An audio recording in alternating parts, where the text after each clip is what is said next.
Hello दोस्त, RRB technician 3 result 2024 387 seat खाली रह गया 14,000 कुछ वैकेंसी में से। कुछ लोगों का सवाल है कि जब कटअप 93 गया तो खाली कैसे रहेगा। तो इसका सिंपल से आंसर है कि आरआरबी बाई और कम्युनिटी बाई अलग अलग रेलवे में रिजर्वेशन होता है, जिसके कारण से कंडीशन बहुत अलग होती है। वर्टिकल और हॉरिजॉन्टल रिजर्वेशन भी होता है। सेकंड डीबी के लिए रखा है क्या और देगा कि नहीं देगा, इस पे भी विचार करेंगे। और साथ में एक सर्विसमैन की नॉर्मल कैंडिडेट का कब मिलता है सीटें, इस पे भी एक डिस्कशन है, वो भी कर लेते हैं। और साथ में कुछ लोगों का है कि बहुत सारे क्वेश्चन इग्नोर करके आरआरबी ने तो पैसे भी बचा लिए, फी वापस नहीं करेगा और बहुत लोगों का सिलेक्शन नहीं हुआ। तो ये पहली बार हुआ है या पहले भी होते आया है, सारा बातें पे बात करेंगे।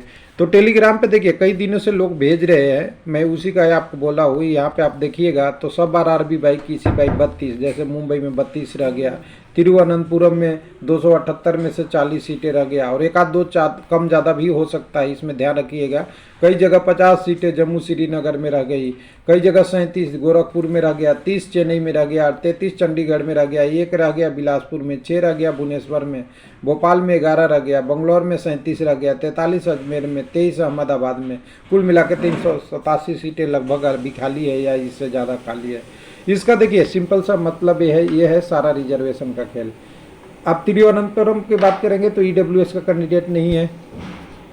फिर पीडब्ल्यूडी का सीटें जो रिजर्वेशन रहता है उनकी भी अलग अलग कैटेगरी होती है, वीआई, एचआई, एमडी या और अलग अलग कैटेगरी होता है, वन आर्म वगैरह वगैरह वगैरह। उन सारे कैटेगरी में कटअप में आप देखिए ना कितना बड़ा लाइन है, उनमें से कोई कैंडिडेट नहीं हुआ तो वो सीट तो खाली रह जाएगा ना, उसी के लिए वो रिजर्व था एकदम प्योर रूप से। हालांकि नोटिफिकेशन में लोग कहते हैं कि टोटल सीट इधर जो लिखा हुआ रहता है उसमें के बाद एक सर्विसमैन जुड़ता है और बाद में पीडब्ल्यूडी जोड़ता है, ऐसा, जबकि गलत है।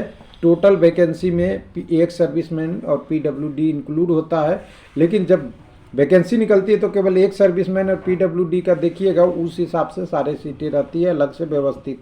टेक्नीशियन में तो दे भी देता है, कई जगह नहीं भी देता है, लेकिन ध्यान रहे कि एक सर्विसमैन और पीडब्ल्यूडी का कोई कैटेगरी नहीं लिखा रहता कि कौन से कैटेगरी का वैकेंसी है। अगर वो उस कैटेगरी की वैकेंसी में चला गया तो कई जगह होगा कि खाली हो जाएगा। अब सवाल उठता है कि आरआरबी जम्मू की बात लोगों ने पूछा है कि जम्मू में एक सर्विसमैन का सीट हमें नहीं मिलेगा क्या। तो देखिए एक सर्विसमैन का रूल है कि उसके लिए एक डिसीजन की ज़रूरत पड़ती है।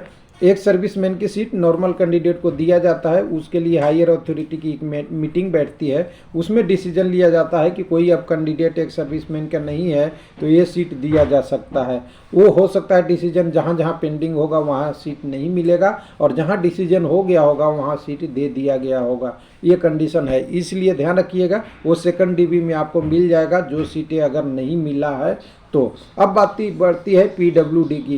पीडब्ल्यूडी की सीट किसी को नहीं दी जाती है, ये बैकलॉग में चली जाती है। अगर खाली रहा तो बैकलॉग में, नहीं तो फिर एक और ऑप्शन होता है जैसे मल्टीपल डिस्प्लिटिंग। इसमें एमडी में बहुत लोग नहीं भरते हैं, जिनमें बहुत सारा मतलब एक से ज़्यादा पीडब्ल्यूडी का कंडीशन रहता है, वो सीट नहीं भरा जाता है। मतलब वो सीट पहले लोग चूज नहीं करने रहते तो कई बार चूज करने का ऑप्शन दिया जाता है ऐसे ऐसे करके, जिसके कारण से वो भी एक हो सकता है जिसे पीडब्ल्यूडी की सीट होगी, नहीं तो पीडब्ल्यूडी की सीटें खाली रह जाएगी और छोड़ दिया जाएगा, किसी को नहीं दिया जाएगा। अब सवाल उठता है कि सेकंड डीबी कब होगी। देखिए सेकंड डीबी होगी, जरूर होगी, क्योंकि जितने लोग अभी डॉक्यूमेंट वेरिफिकेशन में 14,000 जा रहे हैं ना, ये ध्यान रखिएगा।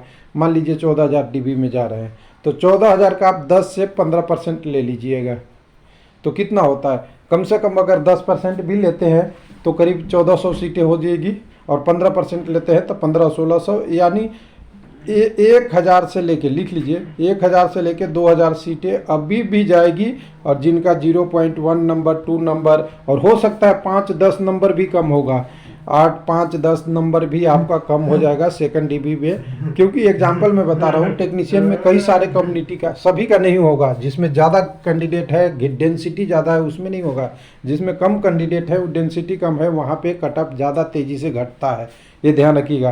पहला कैंडिडेट 90 पे है तो हो सकता है अगला कैंडिडेट 60 पे भी हो, ये ध्यान रखिएगा। लेकिन जहाँ खूब डेंसिटी है, जहाँ पीसीएम है, जहाँ इलेक्ट्रिकल और इलेक्ट्रॉनिक्स वाले बहुत सारे ग्रुप हैं, वहाँ तो पहला कैंडिडेट 90 पे है और दूसरा हो सकता है उसी 90 पे लोग हैं जिसका सिलेक्शन नहीं हो रखा या 89.999 पे रुका हुआ है।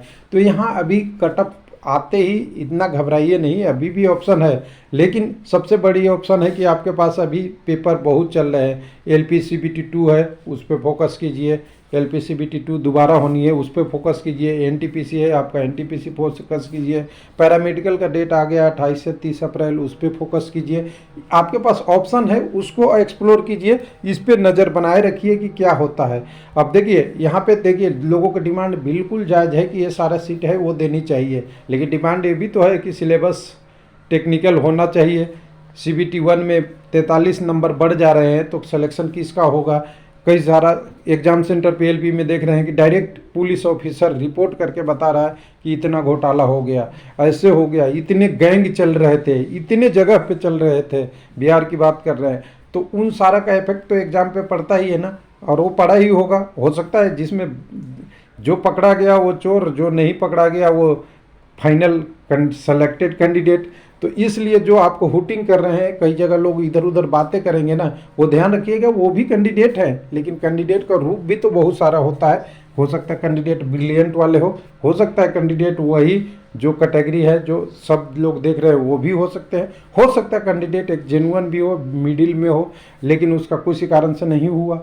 लेकिन सब अपने हिसाब से बोलते हैं। यूट्यूबर की काम नहीं है कि रिजल्ट चेंज करवा दे, यूट्यूबर का काम है कि जो तथ्य है वो बताए और तथ्य पे निर्णय लेना RRB का काम है। कोई यूट्यूबर में इतनी पावर नहीं है कि जो रेलवे को अपनी निर्णय से बदला दे, लेकिन लोग अपनी बात रखते हैं तो रेलवे तक पहुंचता है, उस पर रेलवे विचार करता है। अगर लॉजिकल होता है, उनको रेलवे को बेनिफिट होता है। ध्यान दीजिएगा, रेलवे को अगर बेनिफिट होता है किसी रूप से, चाहे मिनिस्ट्रियल से ऑर्डर आती है या जहाँ से आती है, तब वो चेंज होता है। किसी यूट्यूब के कहने से कोई ना रिजल्ट चेंज होता है ना डाटा चेंज होता है। हाँ, बातें ज़रूर पहुँचती है जो दबी हुई रहती है। यूट्यूबर की बात करते करते करते रेलवे तक पहुँचती है, हाईलाइट होती है, लोग क्वेश्चन करते हैं, फिर वहाँ निर्णय रेलवे को ही लेना होता है।